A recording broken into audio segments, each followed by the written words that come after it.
Welcome back. Today we're exploring a chilling case that shook Dallas, Texas in 2015. It all begins on a warm, late summer evening, the kind that drapes the city's upscale neighborhoods in a soft golden hue just before dusk.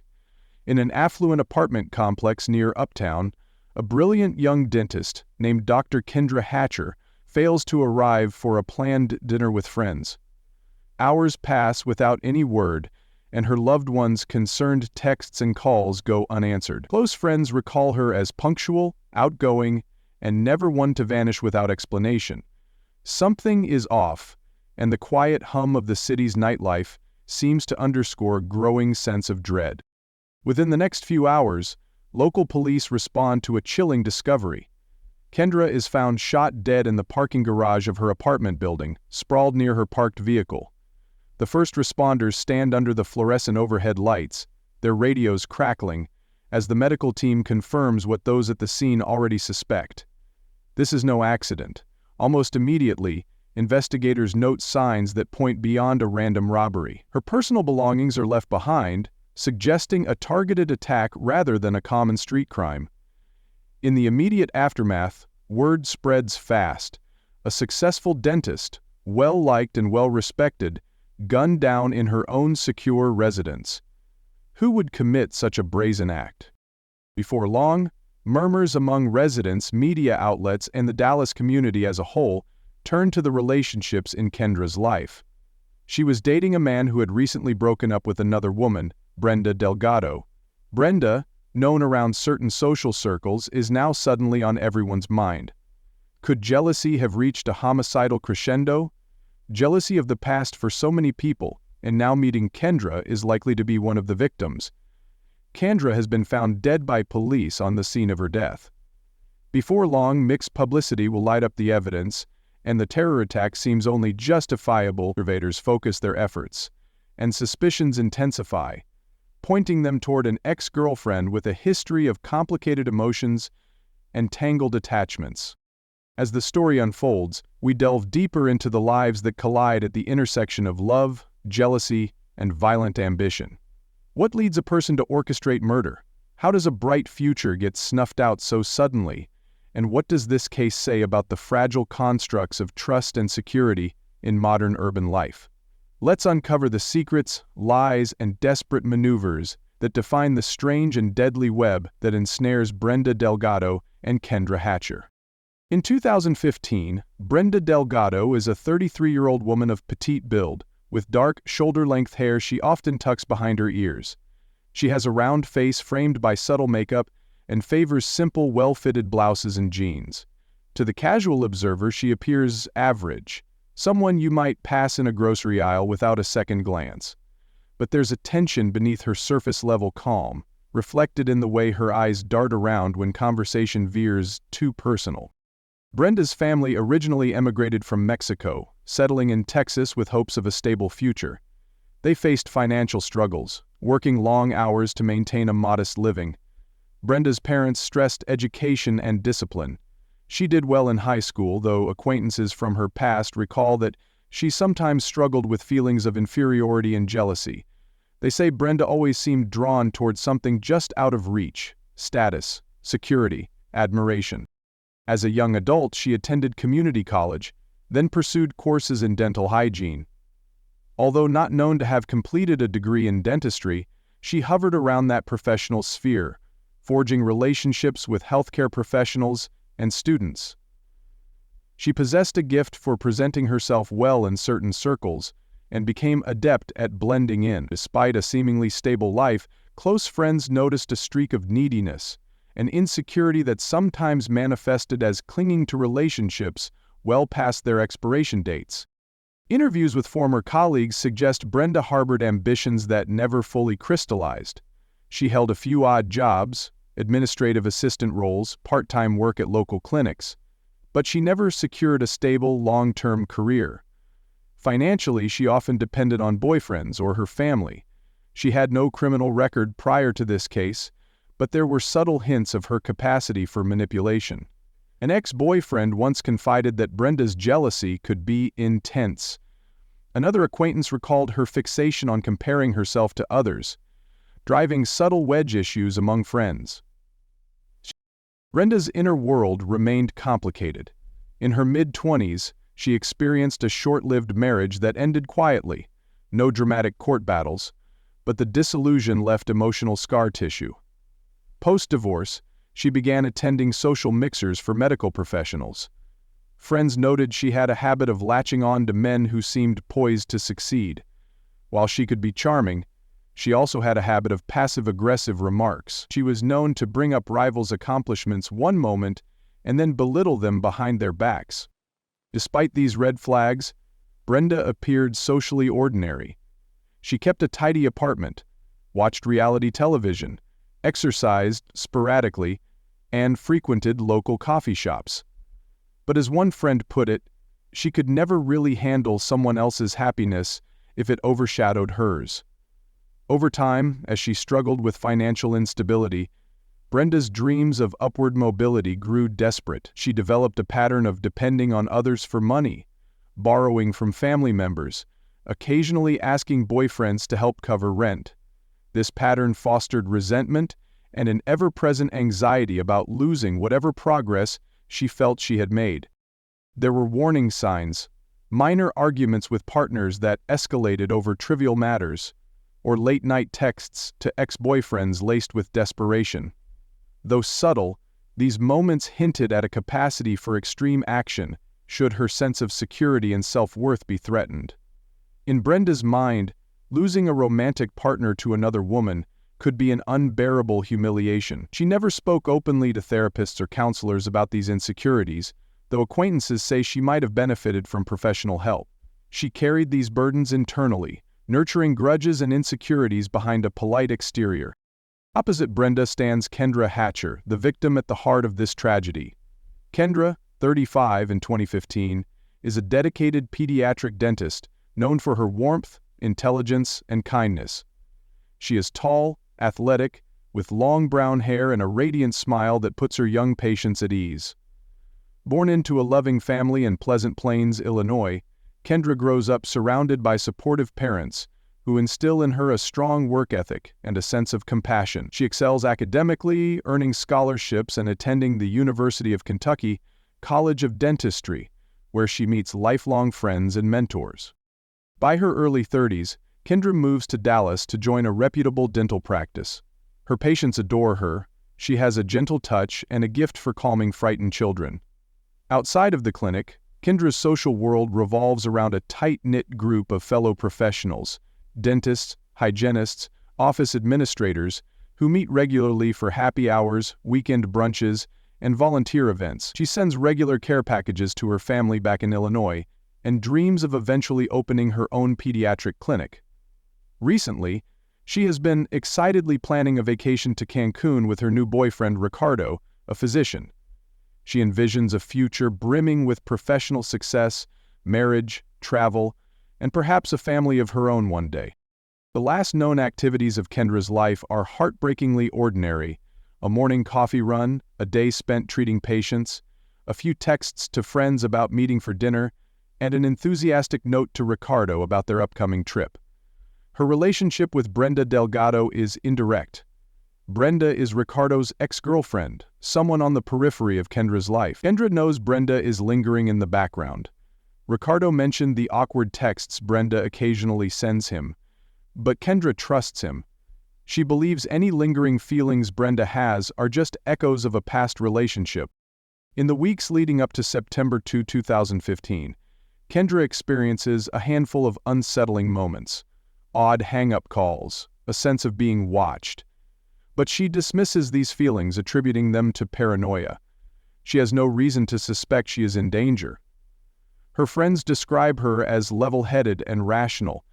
She has no known enemies and is generally well-liked. Yet, as investigators will soon discover, Brenda Delgado's jealousy has grown malignant, warping her perspective until she sees Kendra not as a stranger or even a distant rival, but as an obstacle to be removed. It all takes place in Dallas, a city that in 2015 is experiencing rapid growth and an influx of young professionals. Known for its gleaming skyscrapers, upscale shopping centers, and thriving cultural scene, Dallas projects an image of prosperity and optimism. The summer is hot and humid, the kind of weather that leaves people craving air-conditioned havens. The community where Kendra lives is relatively affluent. Security measures are in place, gated parking, cameras in the hallways, fostering a sense of safety and comfort. Before this crime, residents believe they live in a bubble of security. But as we move deeper into the story, that illusion cracks. In the heart of Dallas, the luxury apartments and manicured lawns contrast with certain undercurrents of social tension. The city's diverse population is proud and resilient, and yet, like many metropolitan areas, Dallas grapples with disparities in wealth, strained race relations, and a history of crimes that occasionally make headlines. In 2015, the city is undergoing a technological boom, with new startups, medical facilities, and cultural festivals emerging every season. Some locals recall that year for the heavy rainfall earlier in the spring, which gave way to a series of long, sunny stretches in late summer, hot, bright days that masked the darkness lurking behind closed doors. In this environment, Kendra's apartment complex is a symbol of comfort and achievement, the kind of place young professionals aspire to. Meanwhile, just a few miles away, Brenda Delgado's modest apartment stands in a less upscale part of town. Still decent, but lacking the luxury and cachet that Kendra's home and lifestyle represent. The city's socioeconomic backdrop forms the stage on which this tragedy unfolds. Status matters here. Appearances matter. And in that delicate social ecosystem, jealousy can find fertile ground. Against this backdrop, the relationship web forming between Brenda, Ricardo, and Kendra is subtle at first. Brenda meets Ricardo at a professional mixer about 2 years before the murder. Ricardo, a physician, is charismatic and intelligent. He comes from a stable family and is building a promising career. Brenda sees in him the security and elevated social status she craves. Initially, their relationship seems promising, but as months pass, Ricardo grows uncomfortable with Brenda's clinginess. She texts him constantly, asks intrusive questions about his female colleagues, and grows increasingly possessive. By mid-2014, they part ways. Ricardo moves on, and Brenda struggles to let go. Kendra enters Ricardo's life in the spring of 2015. They meet through mutual friends at a charity event for underprivileged children, instantly bonding over their shared passion for helping others. Their first interactions are straightforward and gentle. No drama, no secrets. The attraction is mutual, and they begin dating regularly. Kendra, with her caring nature, compliments Ricardo's calm demeanor. They discuss professional goals, talk about future trips, and fall into an easy pattern of affection and companionship. For months, they are unaware of the shadow lurking behind them. Brenda, meanwhile, watches from a distance. She sends Ricardo occasional texts, apparently under the guise of checking in as just a friend, but he can sense the underlying tension. He politely responds, sometimes ignoring her messages altogether. Brenda grows resentful. She begins stalking his social media profiles, searching for evidence of his new happiness with Kendra. She finds it in cheerful photos of the couple dining at local restaurants or attending social gatherings. Each time Brenda sees Kendra's radiant smile next to Ricardo, fury and frustration simmer beneath her calm exterior. A friend of Brenda's later admits that Brenda had confided her jealousy. "I deserve what they have," Brenda said once during a conversation. "She doesn't even know how lucky she is." This theme runs through Brenda's mind. Resentment over Kendra's stable career, warm social circle, and genuine relationship. Brenda feels cheated by fate. She imagines Kendra as the barrier to her own happiness, never acknowledging that Ricardo's decision to leave had been final long before Kendra came into the picture. There are subtle moments in the relationship dynamic that foreshadow the coming storm. Ricardo's family members recall receiving odd text messages from Brenda, inquiring about his whereabouts and who he's seeing. A colleague notices Brenda in a cafe near Ricardo's clinic, staring intently at him through the window, though they are no longer dating. Brenda even shows up unannounced at events where she suspects Ricardo and Kendra might appear. Few confront her directly, dismissing it as harmless pining. But as summer progresses, these coincidences feel increasingly orchestrated. In Kendra's life, the red flags are faint. She trusts Ricardo. She doesn't realize that a quiet campaign of surveillance and resentment is unfolding. The power dynamic between the three becomes clear. Brenda, the spurned ex, lurking at the margins, intent on reasserting control. Ricardo tries to create boundaries. He tells Brenda to move on and stop contacting him.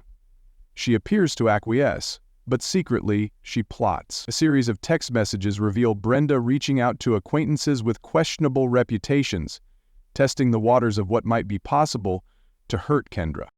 Friends of Brenda who see her during this period note a shift in her demeanor. She seems both anxious and determined. She asks odd hypothetical questions. How would you handle someone who tried to take what's yours? When her friends laugh it off, Brenda grows quiet.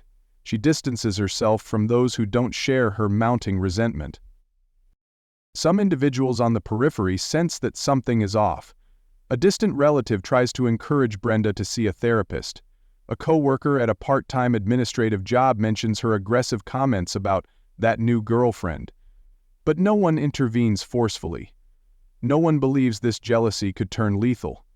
Everyone misses the early warning signs, the fixation, the stalking, the silent rage. By late August, Brenda begins making clandestine plans. She reaches out to contacts she trusts with secrets, seeking to find someone who might be desperate enough, reckless enough, to commit a violent act for money. In late August 2015, a trigger event occurs. Ricardo and Kendra publicly announce their plans for a vacation together. They will fly to Cancun in mid-September, a romantic escape. Brenda sees the online photos of Kendra smiling at a travel agency, holding brochures. She also hears through a mutual friend that Ricardo might propose soon. An unconfirmed rumor, but enough to send Brenda spiraling. She feels time slipping through her fingers. If Kendra becomes Ricardo's fiancée, Brenda's dream of somehow winning him back dies forever. The realization ignites her darkest impulses. Over the next few days, Brenda's behavior escalates. She drives by Kendra's apartment complex at odd hours, noting the security cameras and entrances. She reaches out to an old acquaintance, a man named Christopher, who introduces her to another associate, Christopher Love. Money and promises of drugs and future favors come into play.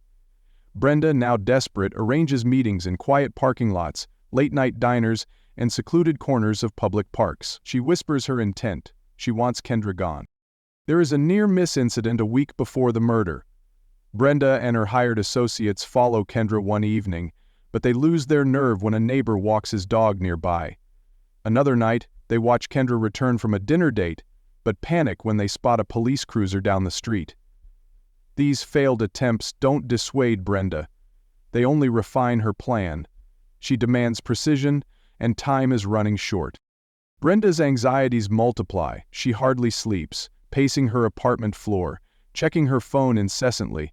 She grows paranoid that her accomplices might back out or betray her. She ups the ante, offering a little more money, promising more resources. A handful of texts reveal her impatience. When is it happening? We need to act now. Meanwhile, Kendra's life proceeds as normal. She tends to patients, shops for vacation clothes, and sends cheerful texts to Ricardo. She feels a subtle unease, the sensation of being watched, but shrugs it off as pre-vacation jitters.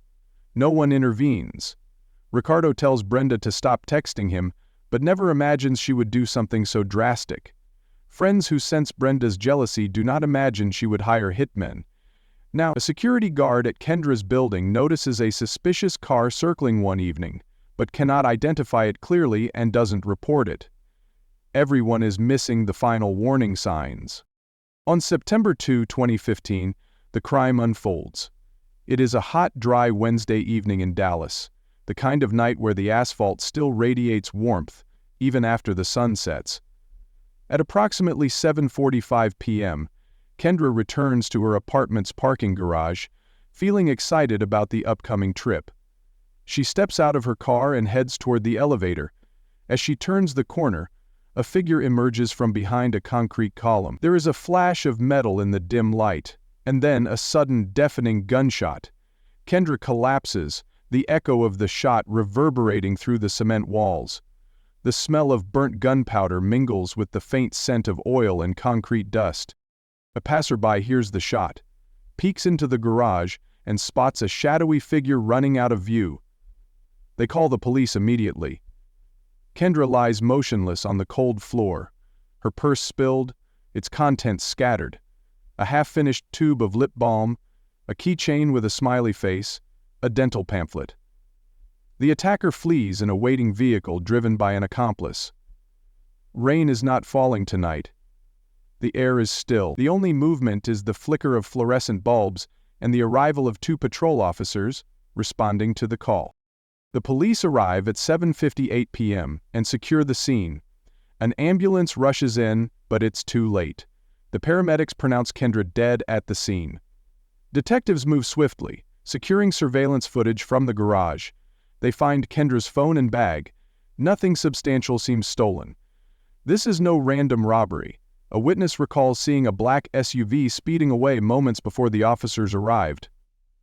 Officers follow and bring Miles back to the ward. The guard is making a cell phone call. He takes the call right away. Another witness, too startled to intervene, recalls hearing a woman's scream, cut short by the shot. As the investigation begins, certain clues emerge quickly. The surveillance footage captures a suspicious vehicle entering and leaving. The murder weapon, a .40 caliber handgun, leaves distinct casings. Forensic technicians pick up a partial fingerprint on a metal railing and note footprints on a patch of dust where the killer might have crouched.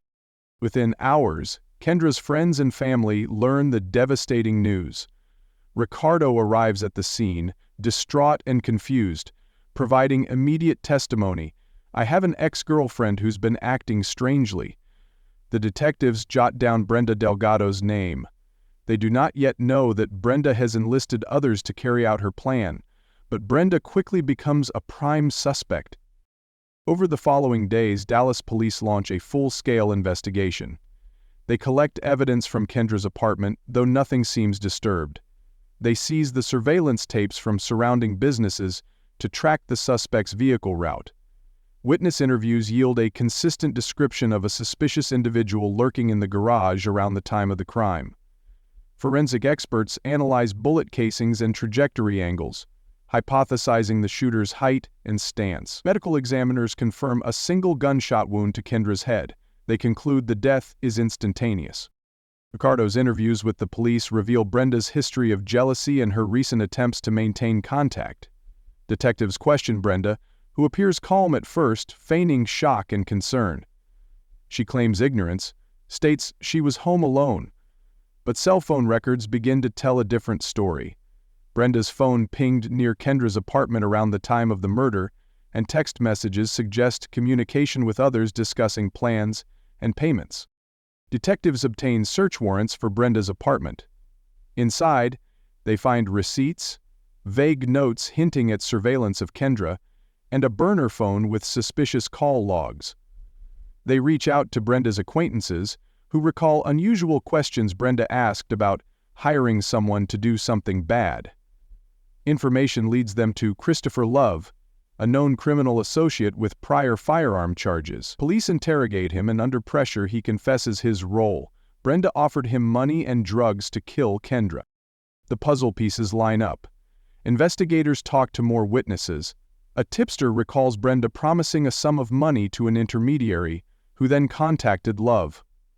Another person claims Brenda seemed elated when she mentioned stopping Kendra from going on that vacation. Forensic experts match the ballistic evidence to a handgun later recovered from Love's associate, linking him to the shooting. With each new revelation, the investigators confirm this was a murder for hire orchestrated by Brenda Delgado. The media covers the case extensively. Local news channels run headlines, "Prominent dentist murdered in Uptown Garage," and "Ex-girlfriend suspected in hit." Former criminal profilers appear on talk shows, explaining how jealousy often drives personal crimes to escalate. They say the killer likely planned meticulously, and that personal animosity rather than financial gain might have been the ultimate motive. Police piece together the timeline. Brenda first contacts the intermediary in August, provides details about Kendra's schedule, and promises a payout. They conduct surveillance runs, fail initially, then succeed on September 2. It's a neat sequence of events clearly driven by Brenda's resentment and fear of losing Ricardo forever. Once detectives have enough evidence, Brenda is arrested. The date is April 8, 2016. She initially flees to Mexico, attempting to evade arrest, but is captured and extradited. Police charge her with capital murder. The community reacts with a mixture of relief and horror, relieved that the mastermind is behind bars, horrified by the cold calculation that ended an innocent life. At trial, the prosecution presents a damning narrative. They highlight the financial and emotional links between Brenda and the hired shooter. Witness testimonies expose Brenda's jealousy, her manipulative personality, and her desperate attempt to regain control over her life by eliminating Kendra. Defense attorneys attempt to cast doubt on the extent of Brenda's involvement, suggesting she never truly intended murder, but text messages and phone records speak volumes. Ricardo, emotional and heartbroken, testifies to Brenda's obsessive behavior and the ominous feeling that prompted him to warn investigators. Expert witnesses dissect the surveillance footage and forensic evidence. Psychologists detail the profile of a jealous ex-partner spiraling into violence. The jury listens closely, as Kendra's colleagues and friends describe her gentle spirit and how her loss reverberates through the community. Brenda's attorneys argue that she is not the one who pulled the trigger. They claim she may have been coerced or influenced by dangerous associates, but the prosecution counters that Brenda orchestrated the entire plot, offering payment and information to the killers. The jury takes little time to deliberate. Brenda is found guilty of capital murder. She is sentenced to life in prison without the possibility of parole. Christopher Love is also convicted and receives a death sentence. Appeals surface in subsequent years, but the courts uphold the convictions. Footnote: the aftermath of this case leaves deep scars. Kendra's family, devastated by her loss, establishes a scholarship in her name for dental students who share her passion for pediatric care. The community mourns the bright dentist who tended to their children with kindness. Candlelight vigils and memorial services bring residents together. Many question how such a horrific act could happen in a seemingly safe environment. Apartment complexes in the area upgrade their security measures, more cameras, better lighting, additional patrols. Local media continues to cover the story, analyzing its implications on community safety and exploring how romantic jealousy can devolve into violence. Some in Dallas's medical and dental communities reflect on the dangers of ignoring red flags in personal relationships. Nonprofit organizations host workshops on domestic violence and relationship red flags, emphasizing that emotional abuse and stalking behaviors must be taken seriously. Over time, the city absorbs the shock. The case becomes a cautionary tale, an example taught in criminal justice courses about the intersection of jealousy, obsession, and organized violence.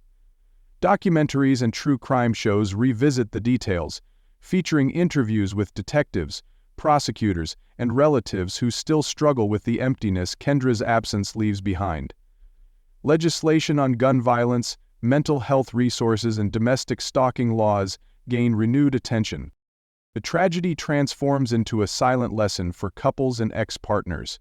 Jealousy left unchecked can fester into something monstrous. This case forces many to reconsider the normalization of stalking and harassment in breakups. Preventive measures are discussed in local community centers, encouraging individuals to report unusual behaviors, to believe victims who feel threatened, and to intervene when warning signs appear. In the grand tapestry of true crime in Texas, the murder of Kendra Hatcher by a hitman hired by Brenda Delgado stands out as a particularly harrowing chapter. It highlights how envy can corrupt the soul, how desperation can lead to irreparable harm, and how ignoring subtle warnings can have deadly consequences. To this day, those who knew Kendra remember her laughter, her dedication to healing children's dental fears, and the future she never got to embrace. As we reflect on the implications of this case, how personal insecurities twisted into lethal intent, How community trust shattered under the weight of a single gunshot. Let's not forget the lessons it offers. This story underscores the need for vigilance, compassion, and awareness. Jealousy, if left unaddressed, can become catastrophic. This tragedy also highlights the importance of supporting mental health, reporting suspicious behavior, and acknowledging that even safe neighborhoods can harbor dangerous secrets. Don't forget to like and subscribe for more true crime stories. If you find cases like this fascinating, consider looking into similar murder-for-hire plots that rocked communities around the nation, such as the murder-for-hire case of Pamela Smart in New Hampshire, or the infamous contract killing arranged by Charles Harrelson in Texas. Let's discuss in the comments what could be done, legally, socially, and personally, to prevent jealous rages from turning into deadly crimes. This case remains a somber reminder that love, when infected by insecurity and obsession, can become a lethal weapon. Its legacy lingers in Dallas's memory, whispering caution to anyone who believes jealousy and stalking are harmless emotions that fade without consequence. Kendra's memory endures as a testament to the fragility of life and the need to heed the silent alarms we too often ignore. Excerpt from